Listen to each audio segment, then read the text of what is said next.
Hola a todos, bienvenidos a Paredro, el podcast de libros, autores y demás actores del mundo literario. Mi nombre es Camilo Hoyos y hoy les doy la bienvenida a un capítulo que vuelve sobre el cómic, sobre la narrativa gráfica, pues de la mano de un autor que, como ustedes saben, acá hemos leído, hemos entrevistado y celebramos mucho, como lo es Mario Mendoza. Pero vamos a sentarnos a hablar en realidad con dos personas increíblemente responsables por una labor en los últimos 15 años que ha sido plasmar la narrativa de Mario Mendoza en la narrativa gráfica, en el diseño y en el dibujo, como muy pocos colombianos lo están haciendo en este momento.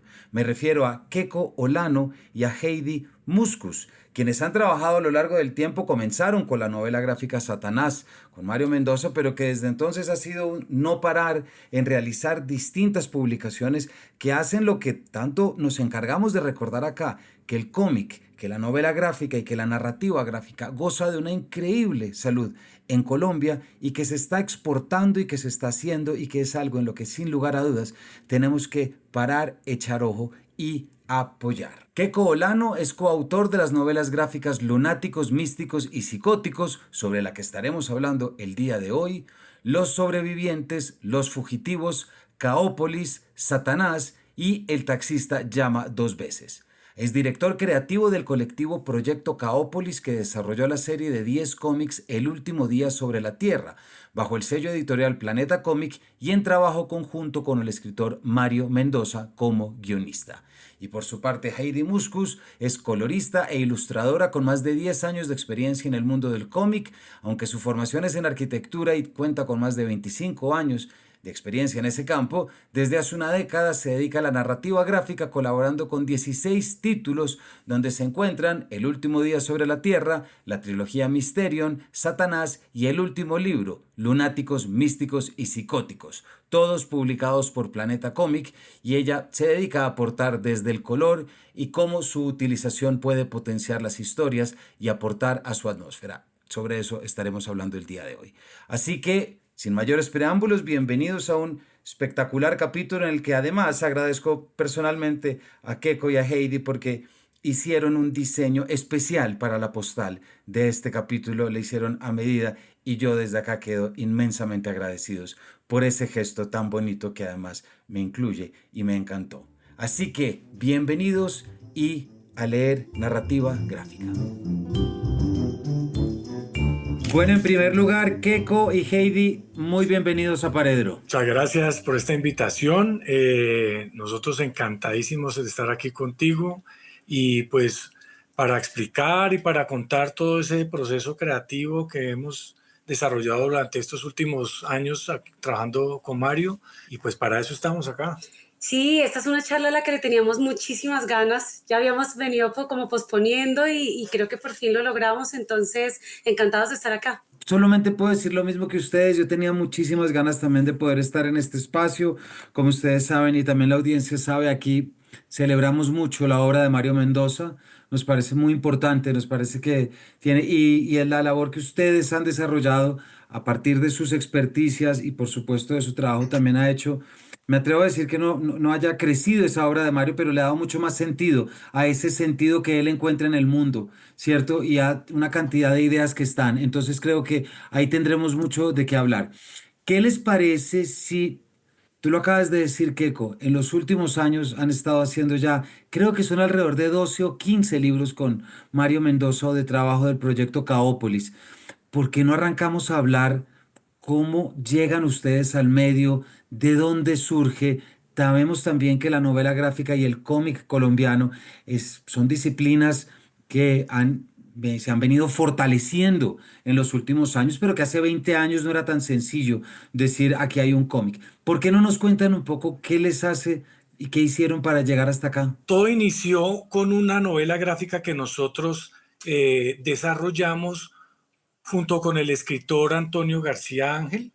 Esta novela gráfica se llama El taxista llama dos veces. La publicamos con Random House en el 2017. Y esa fue gracias a ese trabajo que el editor de ese entonces, de Mario, que era Marcel Ventura, se interesó por esa publicación. Ellos estaban buscando un ilustrador para que desarrollara Satanás. Se ve que llevaban 3 años buscándolo y como que no encontraban ese tono con el cual quería Mario, digamos, plasmar esa ciudad gótica de su literatura. Y claro, en El taxista hay una Bogotá que tiene esa atmósfera que uno puede leer en los libros de Mario, y eso fue lo que les llamó la atención. Entonces ahí fue cuando nos llamaron y empezamos como ese acercamiento con Mario para que nosotros le contáramos cuáles eran nuestras ideas, que él entendiera cuál era esa estética que nosotros le plasmábamos a las ilustraciones, y le encantó. Y ahí fue como empezamos a trabajar juntos en lo que era, digamos, la planificación de Satanás. Hicimos el storyboard, hubo muy buena química con Mario, que eso creo que fue como que sincronizamos casi que de inmediato. Entonces ya a partir de ahí ya todo fluyó mucho más fácil. Hicimos ya como sesiones de trabajo, en ese ya éramos los tres ya como desarrollando esas ideas, porque cuando Mario trae ese guión, él está abierto a que uno vaya como empezándolo de alguna manera, A transformar, yo sí, creo. como a irlo transformando para que no se sienta como que es simple una copia de una obra literaria, ¿sí? Yo creo que eso es lo más importante. Trabajar con Mario es maravilloso. Mario es un autor que tiene tanta trayectoria, tantos lectores, digamos, tiene una cantidad de seguidores que siguen su obra. Entonces, uno siempre piensa al principio que trabajar con él podía llegar a ser difícil porque normalmente los autores quieren que su obra permanezca tal como ellos la ponen, pero para Mario es completamente diferente. A él le gusta que los autores hagan parte de la obra, que la obra crezca, que se transforme, que mute un poco en nuevas vertientes artísticas, digamos, porque si no la obra se queda muy estática. Entonces trabajar con él es maravilloso porque está abierto a todas las ideas, está abierto a que los guiones cobren vida y se conviertan en otra cosa. Y previo a la llegada porque me acuerdo muy bien, y también creí que Pilar Quintana había tenido algo que ver con esa novela gráfica, pero es más la amistad que tienen los dos caleños que saludamos desde acá, Antonio y Pilar. Pero previo a la llegada a esa, ¿dónde desarrollaron ustedes el interés y dónde desarrollaron ustedes la maestría para desarrollar la labor? ¿Fue en Colombia? ¿Fue afuera? Porque me imagino que haber tomado la decisión en su momento, pues ahora qué dicha, pero ¿no hubo algo de riesgo en su momento y sobre todo de reto? Sí, totalmente. No, y es que además, cuando nosotros empezamos a trabajar el tema de los cómics, pues simplemente no hay una formación como tal acá en Colombia. Entonces todo lo que uno en su momento trabajaba era totalmente autodidacta. Eh, yo creo que la mejor formación que uno puede tener para realizar cómics es leer muchos cómics, ¿sí? Como decía Tarantino, una de las mejores maneras que él entendió para hacer sus películas era precisamente viendo muchas películas. Entonces, en esa medida, la disciplina es de trabajar mucho, de hacer, digamos, muchos libros de teoría de narrativa gráfica, y a medida que uno va incorporando eso en la producción, uno va creciendo. Pero como tal no había una formación académica. Entonces sí hubo algo de riesgo en su momento, pero digamos, eso es como un ejercicio de estar todos los días como retroalimentándose también, sobre todo con los lectores, con otros autores, y así uno depurando la técnica. Nosotros no paramos de estudiar. Yo creo que esto es una de las cosas más importantes.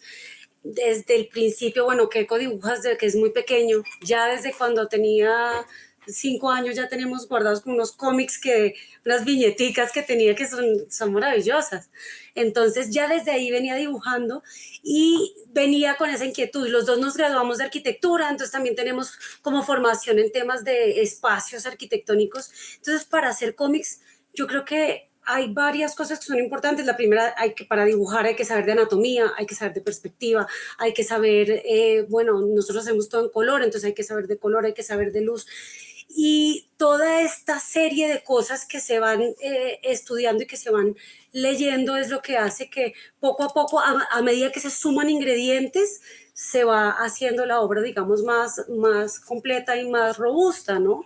Es como en pandemia, por ejemplo, que fue un momento como que nos tocó frenar, que ya teníamos unos cómics para salir, aprovechamos también el tiempo para seguir estudiando. Entonces tomamos unos cursos digitales yo por ejemplo hice luz y color, hice pintura digital, hice creación de mundos. Entonces aprovechar el tiempo también, ese tiempo libre para seguir profesionalizándose. Sí, y hay algo que de pronto a veces la gente se confunde y es que, por ejemplo, una cosa es la ilustración, pero otra cosa es la narrativa gráfica. Nosotros le damos mucho valor, obviamente, a la calidad y a la estética visual de la ilustración, pero la formación de narrativa gráfica es completamente diferente. Uno puede dibujar muy bien, uno puede ilustrar muy bien, pero otra cosa es saber contar historias, que eso es otro ingrediente adicional. Entonces, sí es verdad que yo desde muy temprano he estado como contando historias, ¿sí? Y eso, o sea, el proceso mental es completamente diferente. Hay algo que tiene que ver, y ahorita cuando lleguemos a la técnica, creo que nos podrás hablar de eso, Keiko, y esa narrativa gráfica explica, por ejemplo, los distintos tamaños de los recuadros en una página. El decidir que cierto que una ilustración tiene una página entera para poder influir sobre la narrativa, y también, Heidi, tú lo acabas de decir, aquí yo estoy viendo el último, el de lunáticos, místicos y psicóticos, y aquí es bastante clara desde las cosas que tú ves. Si bien Keiko se dedica a los dibujos, tú te dedicas al color. Eso es algo que te va a querer preguntar ahora, porque antes de esto, tú dijiste de una cosita ahorita que a mí me encanta y me parece muy chévere que la digas desde Mario. Esta narrativa gráfica no es una copia de la obra literaria, es una traducción, adaptación. Ahorita lo vamos a ver con Satanás también. Pero, ¿en qué momento cayeron ustedes en cuenta como lectores que las palabras los llevaban a las imágenes?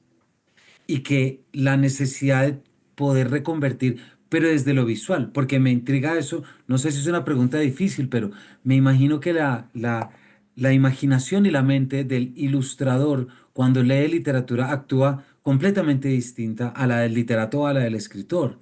Una cosa es que la palabra genere sentido, otra cosa es que la palabra genere imagen. ¿Cómo es ese universo? A mí, por ejemplo, cuando empecé a trabajar en esto de cómics, prácticamente yo siempre he sido lectora de literatura.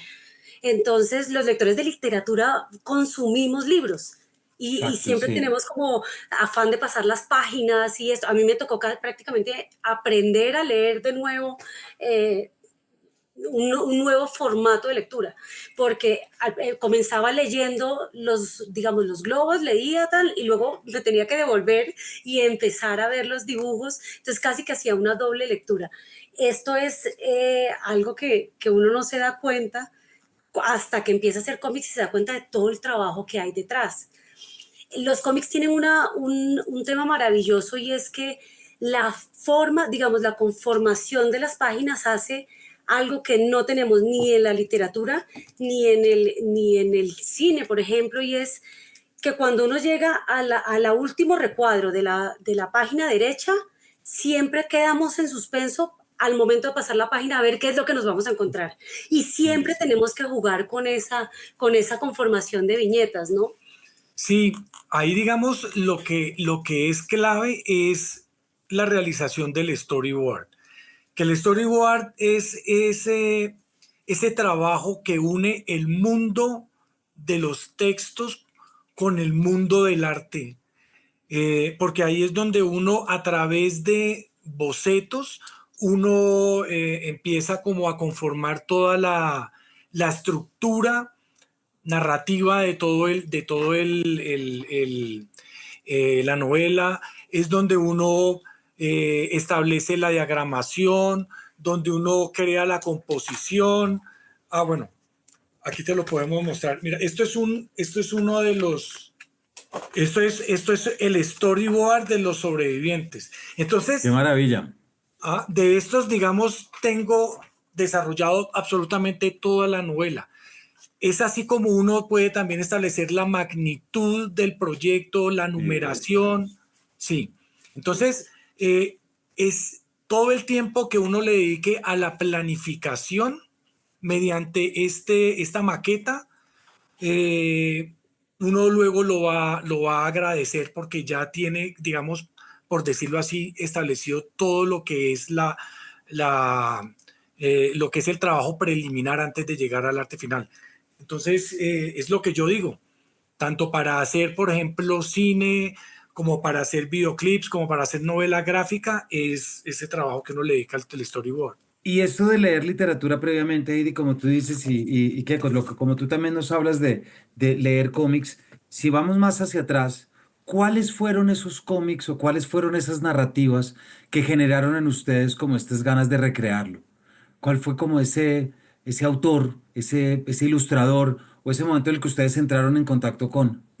Hay como varias tendencias de cómics, digamos, a nivel mundial, y eso era lo que uno recibía cuando era uno pequeño. Eh, a mí el que más me ha influenciado ha sido el cómic europeo, no tanto el americano ni el manga japonés. A mí me llegaba mucho, porque tenía familiares en España y me traían mucho cómic de Barcelona. Entonces ahí está, por ejemplo, Carlos Jiménez, que fue el que más me influenció. Y también habían otros autores catalanes como Alfonso Font, y era como este estilo era el que a mí más me llamaba la atención. Eh, Luego, en los ochentas, apareció también como un movimiento caleño que se llamó, que fue el que publicaron la revista Click. Eso lo estaba liderando en ese momento Felipe Osa, Hans Anderegg, Ricardo Potes, y alcanzaron a sacar como unas 6 ediciones de la revista Click. Fue, yo digo, las primeras revistas de cómics seriadas que salieron en Colombia, que estamos hablando de principio de los ochentas. Y a mí eso me marcó. Yo creo que eso fue lo que también como que fue como una inyección de energía, ¿no? Para empezar uno como a estudiar para hacer cómics. Yo soy lectora de cómic reciente, la verdad. Yo creo que el primero que me leí fue Persepolis. Fue Persepolis y me impresionó mucho la historia, más que las ilustraciones, pero me di cuenta que no necesariamente se necesitaba como este gran virtuosismo en el dibujo para contar una historia bien hecha. Y luego también me leí Maús, creo que fueron de las primeras, esas dos, y Maús es premio Pulitzer, es una cosa impresionante. Mm. Claro, es muy chévere ver cómo nos cuentan pensar siempre en la arqueología y en la consolidación de un mercado y de una estética, porque yo creo que ya podemos hablar que Colombia cuenta con una estética, con una disciplina, ¿cierto? Y con un movimiento muy importante. Volver sobre estas primeras publicaciones en los ochentas y todo me parece que es muy interesante y que mucha parte de la audiencia va a encontrar esto fascinante. Bien, está el tema, está el interés y de repente llega la oportunidad de la novela gráfica de Satanás de Mario Mendoza.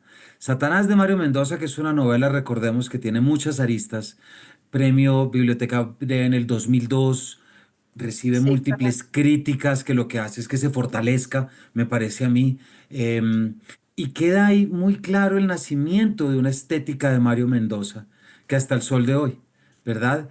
Con visitar no solamente esos sucesos biográficos, y esto a quien le interese de la audiencia, aquí tenemos una entrevista muy buena con Mario en la que hablamos de todo esto aquí en Paredro, pero creo que es evidente que lo que nos cautiva, nos aterra y sienta un precedente es la oscuridad, ¿cierto?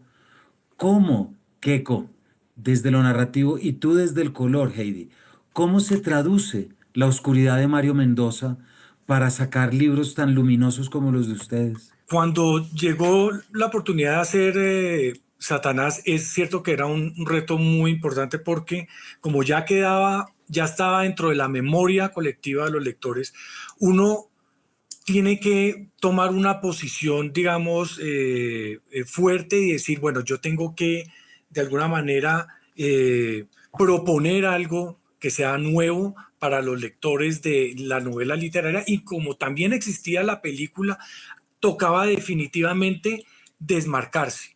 Fue ahí cuando entonces la primera propuesta fue estudiar bien cómo se componía la estructura del guión y nos dimos cuenta que casi que la cuarta parte del libro pertenecía a la historia de Campo Elías. Entonces, la primera propuesta, de alguna manera invasiva con el texto original, era un impacto gráfico contundente y fue dirigido a que la historia de Campo Elías la íbamos a hacer en blanco y negro.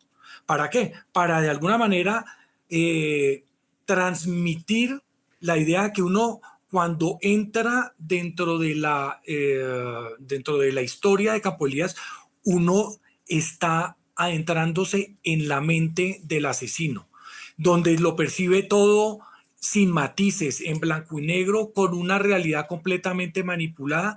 Y esto ya cuando el lector lo entiende, ya hay como una visión diferente. De alguna manera, el libro se está apartando y está proponiendo una visualización diferente, una vida propia, para que no sea simplemente una copia. Y de eso se trata, ¿no? De ser un poco así como agresivo a veces. Sí, la ventaja que teníamos de Satanás con el guión es que es guión original de Mario. Porque, por ejemplo, en la película, el guión no era suyo, el guión era de Andy Weiss. Entonces, por ejemplo, yo creo que Mario siempre se quedó, según lo que hablamos, siempre se quedó como con la sensación que faltaba un personaje que era Andrés, el pintor. Fue un personaje que por temas de cine no alcanzaba a entrar dentro en el tiempo pues, de filmación o lo que fuera, o de pronto no sé si no les pareció tan importante o tan relevante para la historia, pero el guión de Satanás Gráfica sí fue el guión de Mario. Por lo tanto, ya estamos trabajando con una herramienta que para nosotros es mucho más fuerte, que es el guión es del propio autor. ¿No? Esto para nosotros es mucho más interesante. Luego, cuando empezamos a trabajar, digamos, luz, color, que es ya la parte que yo hago, para mí lo fundamental es cómo afectar la percepción del lector a través de la luz. Uno mira, por ejemplo, en las imágenes, ahora buscamos una imagen de los fugitivos, donde, por ejemplo, está en una morgue y está toda la imagen de la morgue oscura y buscamos una luz que entre por detrás, que deje a los personajes a contraluz, que se vea más macabro, o cuando estamos buscando en el último de Lunáticos, Místicos y Psicóticos, este personaje de Andrés, que tiene un tema psicológico que es el síndrome de Noé, que él quiere rescatar a todos los animales. Cuando él libera a los pájaros o libera a los animales, tiene como una aura luminosa que nos intenta mostrar y nos intenta influir, como que él hace parte como de los ángeles o de los dioses que están rescatando a estos animales, ¿no? Entonces siempre es buscar afectar la percepción del lector a través de la luz. Creo que eso es lo más importante. Quien nos esté siguiendo por el canal de YouTube, ¿cierto? Ahí está Andrés con la liberación y con toda la luminosidad detrás. Claro. Hay algo, Heidi, que me llama mucho la atención, que tú lo estás diciendo, y es, claro, que es el proceso de decodificación de un proceso narrativo. ¿Cuánta diferencia hay en la recepción al leer sobre la luz, a encontrártela en el dibujo como una caracterización de la acción que se está ocurriendo? Y cómo muchas veces también la ilustración supone, pues, rellenar los vacíos que la palabra no te está dando. Dibujar también supone inferir sobre la palabra y crear tu propia imagen, ¿cierto? En eso hay una libertad fascinante. Hay una cosa que es muy importante y es maravillosa, es que tenemos que hacer los recuadros de tal forma en que le demos al lector todas las piezas, pero dejarle los vacíos suficientes para que los puedan rellenar con su imaginación, porque tampoco es chévere uno como autor darle todas las imágenes para que luego el lector lo tenga todo tan obvio, ¿no? A veces hay que dejarles espacio para que su imaginación rellene los huecos que uno como autor está dejando. Sí, Y también, o a veces uno lo que puede hacer también es que por medio de la imagen uno puede mostrar algo más. Entonces, con eso a veces abrimos como el espectro de la doble o la múltiple lectura. Con eso las personas pueden a veces eh, verse obligadas a tener que leer el cómic varias veces porque no hay detalles que no se captan a primera vista, ¿sí? Y así vamos manipulando de alguna manera al lector a veces. a mí me encantó, por ejemplo, de los sobrevivientes, y aquí muestro una, pero el sentido de proporcionalidad que da unos recuadros como este, ¿cierto? Es decir, esas grandes proporciones que son como tan típicas de la Guerra de las Galaxias, ¿no? Que uno ve esos mundos tan gigantes, pero es de nuevo traerlos al recuadro y ver cómo. A mí me gusta mucho la labor porque es abrir los vasos comunicantes a múltiples impulsos y Keiko, creo que tú lo acabas de decir, hay que leer muchas veces para poder dar con todo y claro, y como con las palabras, es decir, el ojo no retiene todas las palabras cuando lees la primera vez una novela, tampoco va a retener todos los trazos, entonces sí hay un ejercicio. Y con todo esto que estamos concluyendo que genera toda la parte gráfica, se publica 15 años después de su publicación, se publica la novela gráfica de Satanás. ¿Cómo reaccionaron los lectores? ¿Hubo más lectores? ¿Cómo fue ese complemento? Porque no nos digamos mentiras, también fue golpear sobre una maloca que está muy cuidada, un autor de culto, un personaje de culto, y de repente llegan dos a decir, lo ilustramos así, que evidentemente les fue bien porque siguieron con otras muchas novelas, pero ¿cómo entendieron ustedes la reacción del lector? Incluso del lector que ya había leído 10 12 veces Satanás y que de repente se encuentra con esto. ¿Algún recuerdo que tengan de saber lo que ustedes consiguieron a través del dibujo y de la imagen? Yo creo que eso uno lo siente en las firmas del libro cuando se le acercan a uno a comentar lo que ellos han visto de los libros. Y nosotros sí era muy importante ver cuál es la retroalimentación con respecto a Satanás. Se nos acercaban y nos decían que habían sentido cosas diferentes a lo que habían visto en la obra literaria. Qué maravilla. Eh, eh, es que hay unas, y te digo, por ejemplo, cuando uno lee ese guión de Satanás, hay unas escenas que son demasiado fuertes. Y yo, por ejemplo, estaba viendo que en la película, bueno, yo no me quise ver la película hasta después de ¿no? Para que no me contaminara, ¿sí? Esas imágenes. Pero luego me di cuenta que hay unas escenas muy fuertes en la película que simplemente lo que hicieron fue no, no mostrarlas o presentarlas de una manera decorosa. Y yo pensé, no, estas escenas hay que mostrarlas, hay que ser explícito porque así lo dice el guión. Lo que pasa es que nosotros tenemos una cantidad de recursos gráficos para poder hacer que el lector las pueda digerir de una manera elegante. Entonces uno no puede, digamos, intentar saltarse esas escenas difíciles, sino que hay que enfrentarlas. Y eso fue lo que hicimos en Satanás.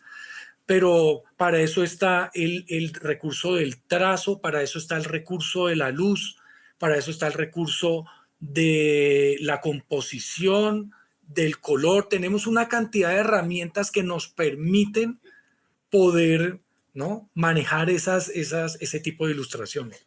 Sí, yo creo que la recepción lo que más hemos encontrado ha sido muy buena y todavía lo notamos porque en las ferias del libro cada vez llega más gente con Satanás Mm, gráfico y sí. los lectores de Mario tienen, como dices tú, tienen toda su obra, son lectores que tienen toda su obra, luego ahora hemos encontrado que gracias a Satanás nos abrió la puerta a lectores que nunca habían leído narrativa gráfica y que ahora Oye. están comprando los cómics, están comprando el último día sobre la Tierra, quieren tener los últimos libros, entonces sí nos abrió una puerta y siempre nos dicen, ay, yo no sabía que en Colombia se estaba haciendo cómic. Y Colombia, digamos, este año, 2025, de 2024, perdón, el año pasado cumplimos 100 años del conocimiento de la primera publicación de cómic en Colombia. Estamos celebrando 100 años de cómic en Colombia, pero muchos lectores colombianos no lo saben.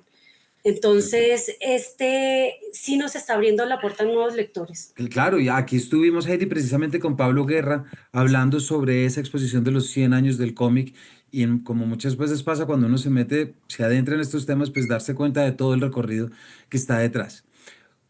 Con la publicación de la novela gráfica de Satanás se abre todo un proyecto y se abre toda una estética, ¿cierto? Y específicamente se inaugura algo que quiero que nos expliquen qué es y cómo lo sienten ustedes, porque además de haber un dibujo, un color y todo, hay un mensaje político muy potente, ¿cierto? Detrás de estas obras narrativas.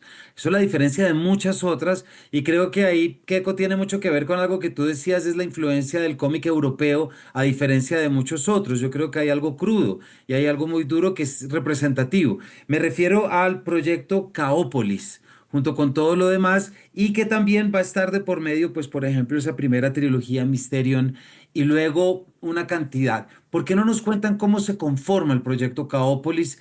¿Qué se ha hecho y en este momento en qué consiste y cómo es y dónde puede la gente buscarlo? El proyecto después de Satanás creció, no solo porque Mario tenía estos guiones de novela gráfica, sino porque también tenía otra serie, como podríamos decir, guiones de cuento que se traducían en un formato diferente que es los cómics de la colección El último día sobre la Tierra. Entonces, para poder crecer, conformamos un equipo de trabajo.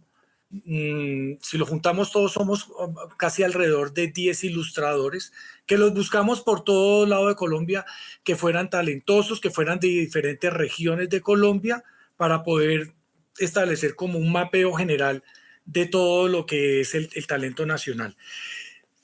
Bajo esas circunstancias entonces fue que se creó este colectivo o lo creamos, pero el gran reto era que como lo que nos interesaba es que fueran diferentes estilos gráficos, se pudieran unir y articular dentro de un proyecto colectivo que tuviera una línea editorial muy clara y ahí fue donde pues entra lo que es la dirección, porque estos yo no los ilustro, sino que los dirijo y también pues yo lo que hacía era que los dibujaba el storyboard, que es el que da como una guía hacia los diferentes ilustradores.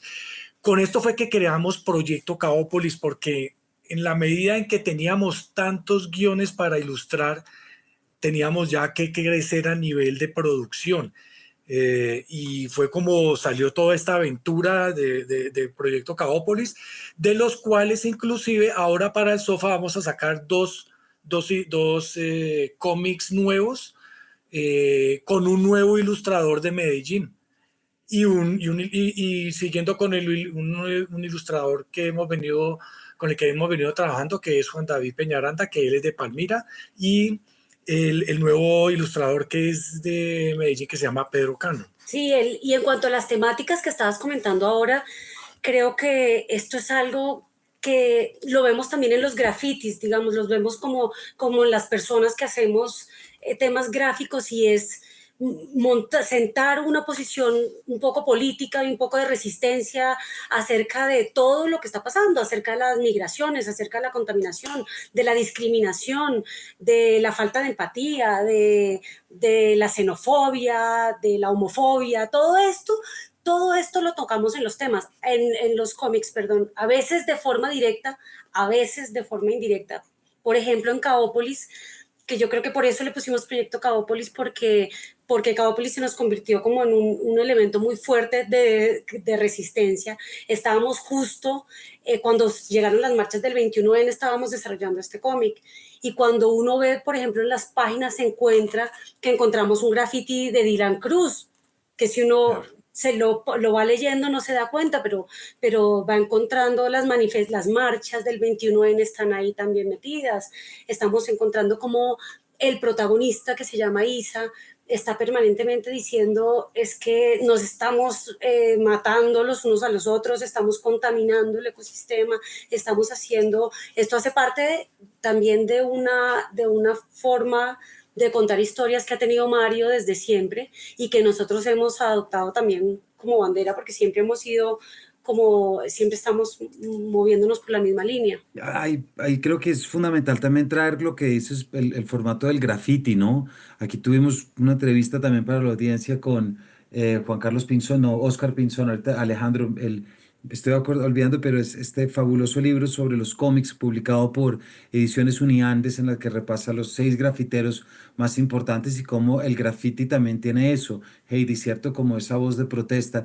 Y fíjate que mientras escribía aquí en mis apuntes un título de Mario para traer, tú dijiste la palabra, y es que todo esto representa ese libro de Mario, Leer es resistir, ¿cierto? Y que en muchos aspectos está plasmado en esto.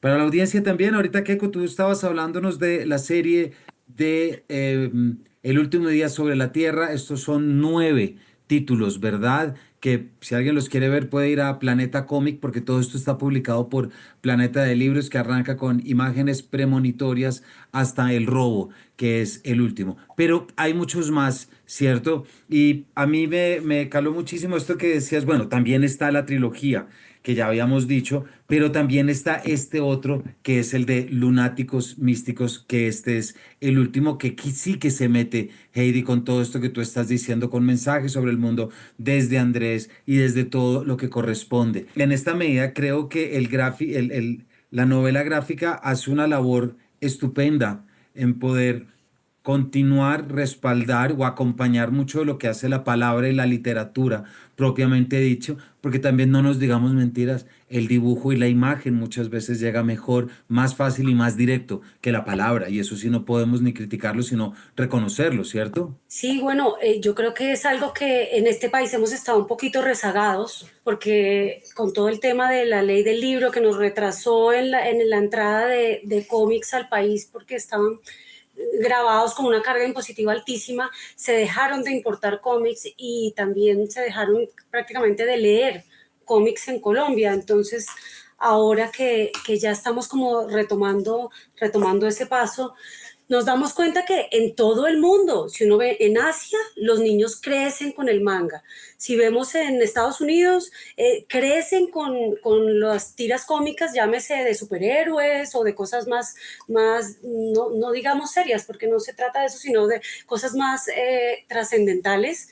Y en Europa también vemos la comunidad de cómic que hay en Francia, en Bélgica, se crece de la mano de los cómics. Entonces creo que eso es una deuda pendiente que tenemos aquí. Sí, y además es que los cómics que arrancaron como con esa connotación ¿no? de protesta, de contracultura, ahora se está extendiendo a una cantidad de campos que antes uno no lo hubiera ni siquiera planeado, pero por ejemplo ya los cómics están entrando dentro de la memoria histórica, está entrando dentro de la pedagogía, está entrando dentro de las adaptaciones. Comunicación en lugares históricos y en lugares públicos. Ahora también se está utilizando la narrativa gráfica. Entonces tenemos una cantidad digamos, de campos por experimentar con esta manifestación artística, que en Colombia ya estamos llegando a una madurez, porque ya digamos, ya tenemos suficientes editoriales, suficiente mercado, suficientes lectores, autores, que ya nos podemos quitar esos complejos que existían, digamos, hace 20 años. Yo creo que ahora ya en Colombia ya podemos hablar de un estilo propio. Yo creo que ya se puede identificar por la cantidad de trabajos que se han hecho acá, que ya también han sido reconocidos a nivel internacional. Nos falta es todavía que en Colombia se le dé este reconocimiento al campo de la narrativa gráfica a nivel institucional para que así se pueda desarrollar mucho más la industria. Tenemos, por ejemplo, mira, Lorena Álvarez es premio Eisner, que es en Comic Con de San Diego. Es uno de los premios que tiene como autora, que es maravillosa, ella es colombiana. Power Paola tiene un recorrido internacional importantísimo en el cómic, es reconocida internacionalmente. Pablo Guerra, que comentaba, que te decía esto hace un poquito, Pablo Guerra y Henry Díaz con Dos Aldos se ganaron el Japón Manga Award, que es a nivel internacional un premio de cómic también muy importante. Entonces, sí tenemos autores, sí tenemos, digamos, una trayectoria y un reconocimiento internacional. Y además hay una cosa muy interesante y es que este reconocimiento internacional viene por dos elementos, me atrevo a decir.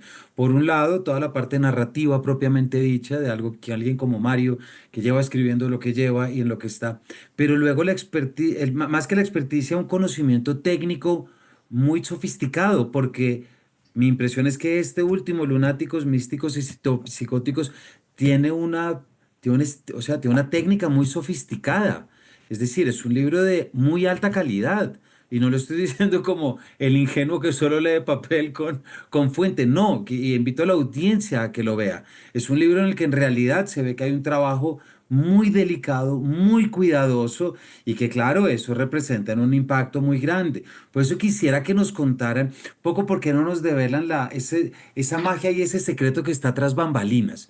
¿Cómo es el proceso de una viñeta, Keiko, por ejemplo, o de un cómic? Tú ya dices, tú haces el storyboard, pero a mí me asombra mucho dónde lo pintas tú, por ejemplo. ¿Pintas en una tablet? ¿Lo pintas en papel? ¿Qué técnica utilizas? ¿Cómo lo pasas a lo técnico? Y luego, Heidi, ¿tú cómo entras con tu conocimiento del color? ¿Cómo se lo desarrollas? ¿Con un software? ¿Con la mano? ¿Cómo? ¿Por qué no nos cuentan como esa materialidad del cómic? Bueno, yo sí empecé obviamente dibujando a lápiz, lápiz y papel. Digamos, eso es como la formación preliminar, eso es como la base que uno tiene que tener. Pero digamos, vamos incorporando todas estas nuevas herramientas tecnológicas que obviamente nos facilitan y no solo nos facilitan, sino que nos potencian mucho más la técnica. Entonces empezamos a incorporar ya técnicas digitales. Nosotros, sobre todo como somos arquitectos, empezamos a incorporar todo ese conocimiento que tenemos modelando escenografías en 3 dimensiones con lo que es el uso del dibujo en 2D. Y empezamos a combinar esas técnicas para darle como una estética mucho más cinematográfica a veces a las escenas que estamos haciendo. Por eso es que eso es lo que ves a veces es como unas escenas que tienen unas perspectivas como muy como potenciadas, ¿sí? A veces distorsionadas, y es porque tenemos esas herramientas. Entonces trabajamos programas en 3 dimensiones como Blender, SketchUp. En 2D trabajamos un programa japonés que se llama Clip Studio Paint. Y lo interesante es que todas esas técnicas, cómo las puede uno fusionar para que eso no se vuelva un sancocho, sino para que tengan como una, ¿no? Como una estética como bien establecida y coherente y que proponga algo diferente. Sí, y en cuanto a esa estética también, por ejemplo, nos pasa con los ilustradores, porque cuando buscamos varios ilustradores, queremos que haya una unidad gráfica. Eso la da el storyboard, pero no queremos que ellos se adapten como a un estilo particular, sino que cada uno permanezca con su estilo propio. Entonces, esto hace parte de eso. Yo, por ejemplo, cuando empecé con el primero que fue el taxista llamado Dos Veces, hacía una cosa que se llamaba mate painting. porque no coloreaba todavía, digamos, en digital. Yo todo lo hago en digital, lo hago en una tableta, pero no sabía bien colorear. Entonces lo que hacía era que, digamos, una camisa, agarraba como unas camisas de fotos y las ajustaba y las casi que las pegaba y las recortaba según la viñeta, ¿no? Luego, después de eso, empecé a hacer maquetas tridimensionales de los espacios y a empezar a hacer los espacios donde se desarrollaban las historias.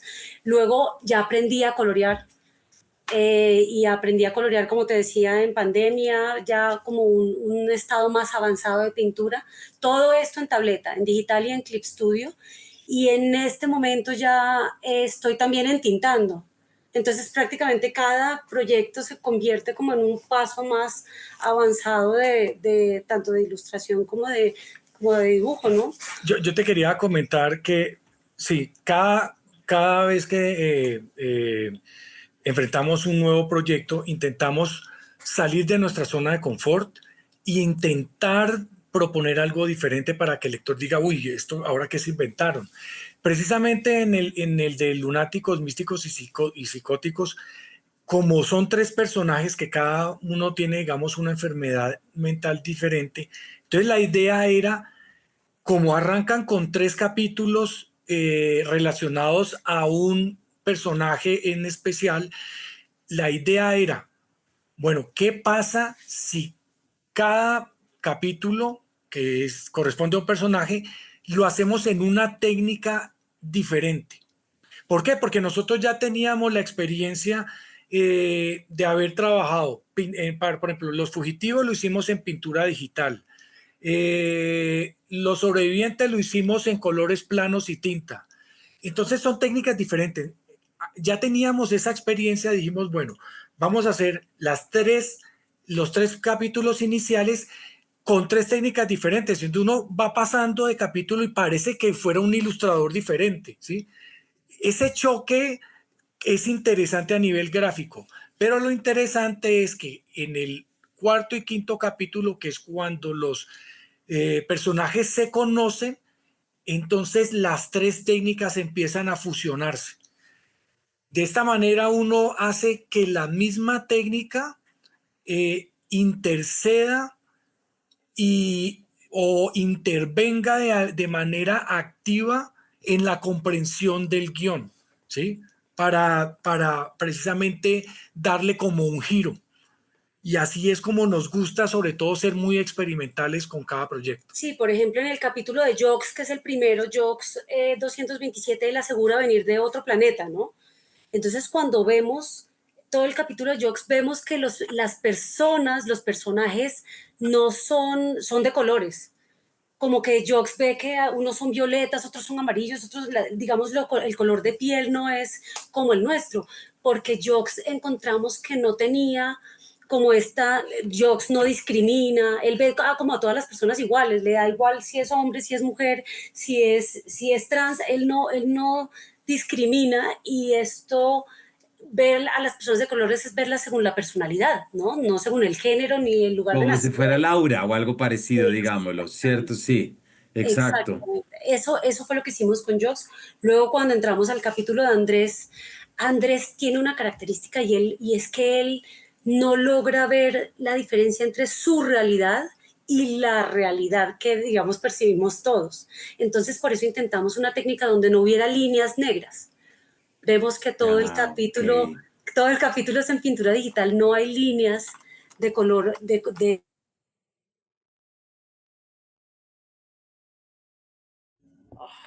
ya, es que el gato pasó sobre el teclado. No pasa nada. Si quieres, retómalo desde no hay líneas de y luego Natalia se encarga de todo. Tranquila, retómala y luego Vale, vale. lo arreglamos. Entonces, cuando vemos, por ejemplo, el capítulo de Andrés, Andrés todo está hecho en pintura digital. No vemos líneas negras porque él no ve la diferencia entre su percepción de la realidad y la realidad que vemos todos. Entonces es como un punto difuso entre lo existente y su percepción, ¿no? Y luego cuando llegamos al capítulo de Ángela, Ángela no solamente tiene una paleta de color completamente diferente, sino que también vemos estos puntos retro como de los cómics de los 50, 70, entonces es otra forma de percibir también la realidad, ¿no? Con esta maravillosa, cierto que esta es brutal, ¿no? Cuando entra y Ángela pierde el conocimiento aquí que estamos viendo. No, mientras ibas dando, estaba hojeándolo acá y viendo todo desde la perspectiva, Heidi, que nos cuentas, y la verdad es que yo siento como lector que entender la lógica interna, lo que tú nos cuentas y los estamos contando a la audiencia, pues en realidad es dar más elementos para uno precisamente buscarlo más, reconocerlo más, Keiko, que tú lo decías como una de las cosas más importantes, de poder reconocer lo que tiene detrás el trabajo y bueno, todos estos puntos maravillosos de los que nos están hablando y esto lastimosamente se nos acaba el tiempo, pero creo que con esta pequeña clase que nos dieron de historia y sobre todo de técnica al final queda muy claro el reconocer ese producto, el reconocer eso, que volvamos al inicio, no es copia nunca, no es tomar lo que haya escrito Mario Mendoza o cualquier otro, sino hacer una traducción, es poner en juego esa combinación de lenguajes, porque cuando se combinan los lenguajes y cuando tenemos estas mezclas es donde se generan nuevos sentidos, nuevas luces y por supuesto podemos tener nuevas comprensiones. Keiko, Heidi, muchísimas gracias por habernos acompañado. ¿Dónde los encuentra la audiencia? ¿Dónde puede ir a buscarlos? ¿Dónde pueden tener información de Proyecto Caópolis y todo lo demás? Pues todo está, digamos, nosotros estamos muy activos en redes sociales, estamos como en Instagram en Proyecto Caópolis, en Keiko Bolano como Proyecto Caópolis y Heidi Muscus. Heidi.muscus. Heidi.muscus. Ahí generalmente estamos mostrando todos los procesos técnicos, los procesos conceptuales, donde estamos publicando los nuevos libros, donde estamos haciendo los eventos. Entonces, ahí sí que la gente puede estar como muy, muy pendiente de todas las actividades que estamos desarrollando.